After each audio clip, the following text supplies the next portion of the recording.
Hello and welcome to Bear Pit TV. You're with Craig and we're looking to my preferred 11 for this coming Sunday's massive game with Crystal Palace.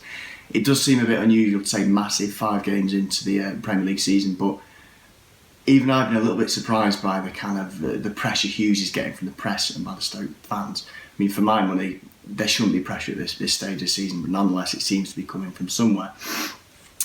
I think the most important thing we need to do this Sunday, and this might sound a little bit pessimistic, but quite simply is not lose. I would take a point now. Let me know if I'm being a bit pessimistic. We can't lose. We need to kind of just steady the ship a little bit, and I think a point would be quite a good result at Palace, especially after their 2-1 defeat of Middlesbrough last weekend. So I'm going to go for 4-4-2, as Mike Bassett famously proved works. We need to shut up shop a little bit. For me, we're playing far too expansive football. We're bombing forward, irrelevant to the opposition. We need to tighten up a little bit, especially in the midfield areas. When I say 4-4-2, I don't mean with false nines and strikers and wingers bombing on all over the place. I mean a flat forward in midfield that balances properly, defends as a unit and attacks as a unit. So in that, I'm going to go for Shay Given. He's not the greatest start so far this season, I'll admit, but at the same time, I don't think he quite expects to be playing this much football this early onto the season, and certainly not at his age of 40. He's made a few decent saves. Lee Grant is not really tested at this level, so I don't really want to go chucking him in at this point. I'll give Given a few games yet to see if he can kind of, prove his worth to the team, certainly to the first 11. At fullback, if fit, it has to be Glenn Johnson. I know he's back in full training, but whether he's ready to start a Premier League game, I probably assume not at this stage. So naturally, I'm going to look to Bardsley. I think the rumour was that he was injured against Tottenham, and that's the reason Jeff Cameron came in. I think it's very fair to say that Jeff did not have his best of games. He was very poor, and I think Bardsley's quite an underrated replacement or understudy to Glenn Johnson, and I think he's had a reasonably solid start to the season. So if fit, Glenn Johnson. If not, Bardsley. And if Bardsley's not fit, it's going to have to be Cameron, which is a little bit worrying, but we'll wait and see. The centre-backs are going to be Shawcross and Indy. And it sounds a bit unusual to say, despite getting battered 4-0 by Tottenham, and we really were battered, Shawcross and Indy looked all right. They looked about as solid as you could have hoped for a 4-0 battering.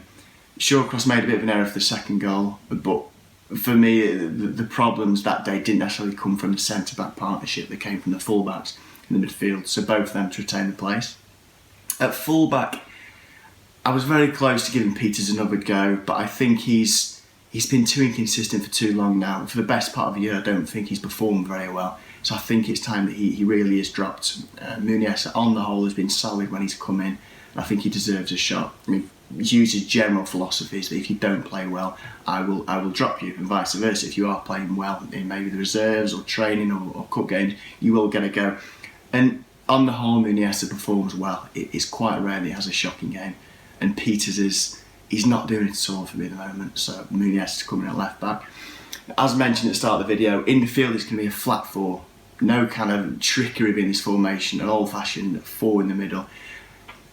I'm going to put Whelan just in front of the defence as that defensive midfielder. I'll admit he's not the greatest start to the season, but at the same time, I can't think of another defensive midfielder at the club, really. I mean, the closest one I can think is Jeff Cameron, and he's just a little bit too inconsistent for me, and I don't think Glenn has been that bad for that long that he deserves to be dropped immediately.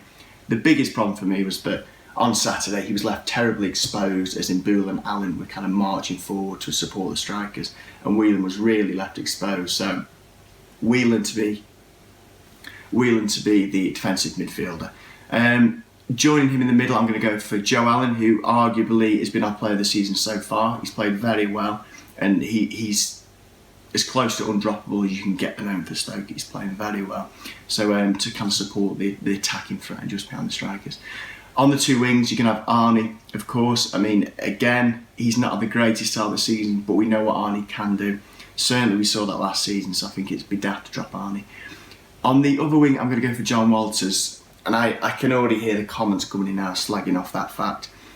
A lot of people like to see Sobby, but as I mentioned at the start of the video, we can't lose this game, and I think Sobby's inexperience in a game that I feel we need to get a point in could be our undoing. So I think Walters to dig in, give us a little bit of kind of, I hate the term, but put a shift in, work hard for the team, make sure we kind of graft that point, because I feel we really, really do need to get a point on Saturday. I think you'll work hard, both going forward and both defending. And finally, the top two is going to be Bojan and Bonny. And I don't want Bojan to drop too deep, which he often does, because I think that's Alan's territory, and I think if the two are kind of in the same pool, it'll mix up, it won't work. I've cried out, I've really wanted to see Bojan play up top with a striker that can genuinely hold the ball for months and years now. And I think in Bonny, despite losing, that's what we certainly saw on Saturday. He can hold the ball. He puts you to shame a little bit in terms of a proper striker holding the ball. So I'm very excited to see Bojan play just off Bonny, to feed him in and vice versa. And I truly think if we can get out of this rut, that could be a lethal partnership. I really, really do. So to recap, Given in net, Bardsley or Johnson at right back, Shawcross, Indy, centre back, Muniz left back, Walters and Nautovich on the wings, Whelan, Allen, Bojan, Bonny. Let's see how that works.